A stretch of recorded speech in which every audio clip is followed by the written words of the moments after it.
Hello guys, good afternoon.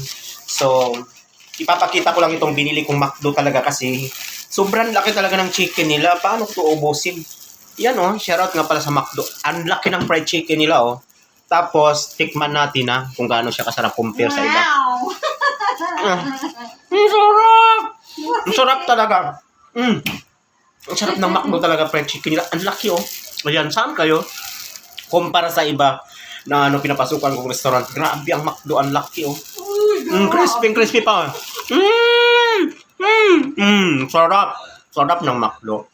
So dito lang ito matagpuan sa SM Kulan, Lower Ground. Ayan guys, so kung hahanapin nyo ang location, so dito lang to sa pinakababa, dito sa pinaka-main building ng SM Kulan. Ang sarap. Dong, ang sarap dong. Diba?